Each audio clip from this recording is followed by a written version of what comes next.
Can a collection of short stories take on a singular identity? We're going to talk about that and a little bit more today in a video that will appear in two separate playlists here on the channel. Number one, this will come at the end of a short story by short story read-along playlist for Dubliners by James Joyce on the channel, but it will also appear in the 5 Thoughts playlist on this channel.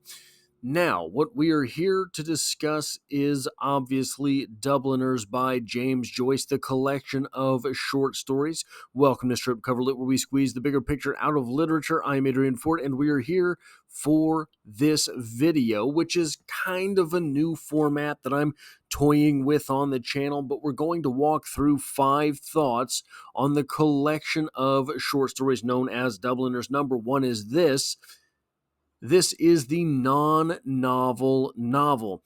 It's often commented on that this is actually uh, an entire book about the middle class in Ireland. And in as much, what happens is this becomes the portrait not of an individual or of an artist, but of a class, of a type of peoples. And it is in that way a collective experience. It is maybe not narratively cohesive, but it is thematically adhesive. It is thematically held together, and we don't have a whole lot of overlap with individuals from short story to short story, but the feelings, the emotions, the humanity beneath these short stories play into each other fairly well. And that leads me into number two here. One of the things that you are going to notice in this collection of short stories is that everybody is ugly. And I don't mean physically. What I mean is everybody is a little bit of a bad person, or at least a person that you probably wouldn't want to know, or at least a person on whom you would not want to depend. I think probably there's children in here that are obviously sympathetic characters because they're not ultimately in control of their own world, but they're unsympathetic characters in the fact that, well, they're just little rascals.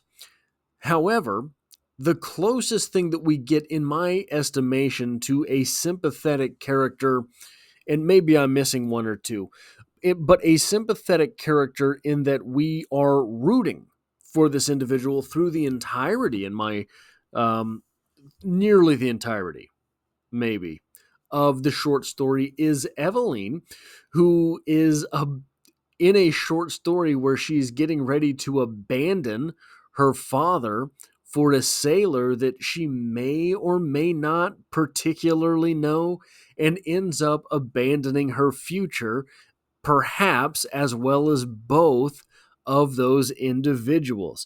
So that is an individual Eveline, who has found herself at a crossroads in life, and it's recognizable to anyone because when you're at that crossroads, you don't know if you're making the right decision. And Eveline seemingly gets to that crossroad and makes neither decision, freezing on herself.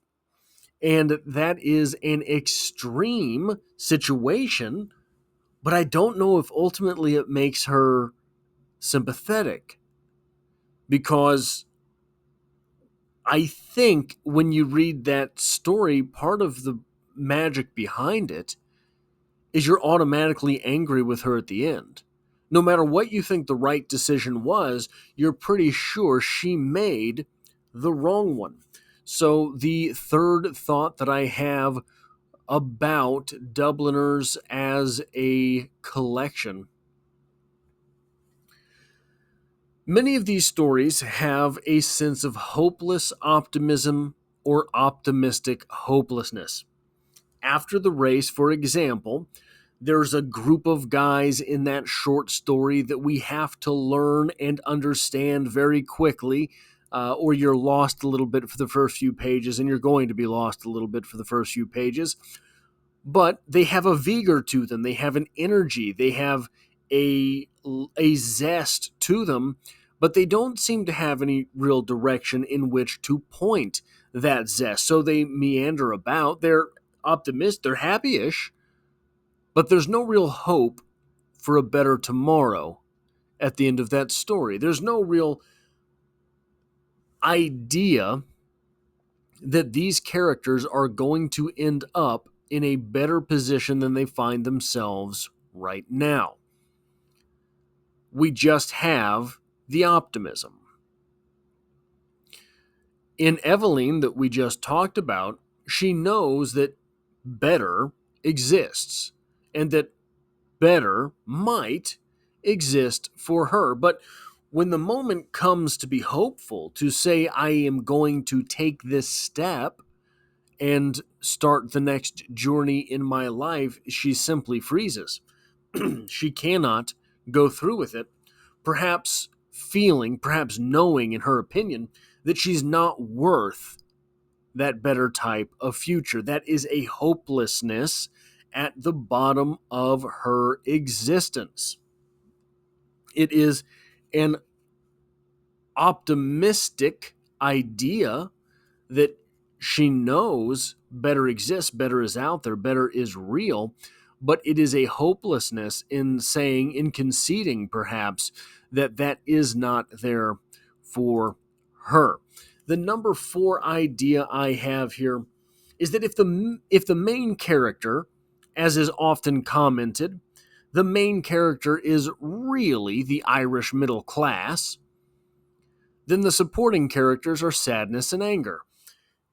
And self-doubt is the antagonist. Now, self-doubt being the antagonist, how can you say that? Well, you can go pretty much short story by short story through these. Araby, where we have the young man who is in love with a girl, he finds himself slighted at the end of that story and becomes absolutely irate and ruins everything for himself. In the beginning of that story, he almost doesn't go out because he is doubting himself and what would go right for him. In Eveline, we have outlined this time and again in this very video that, look, that type of self-doubt not only can force you into bad decisions, but can be absolutely paralyzing. In Two Gallants, we're looking at con men. Con men is short for confidence men. The con man is a confidence man. He builds your confidence through the games and manipulation that he is playing. And with a hint of self-doubt, that type of existence is absolutely moot. It cannot happen. It cannot go through. So I think that the self-doubt as the antagonist here is clear pretty much through all of these short stories. Maybe especially The Dead. Maybe. That was a weird short story for me, The Dead was. But look,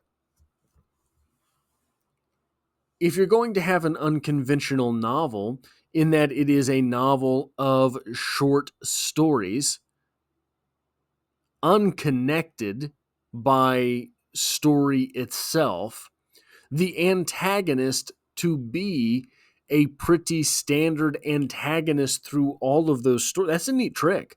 To pull that off, that there is a pretty standard antagonist through all of these short stories, that's a very neat trick from James Joyce, and it should not be undersold. The idea of the supporting characters being sadness and anger,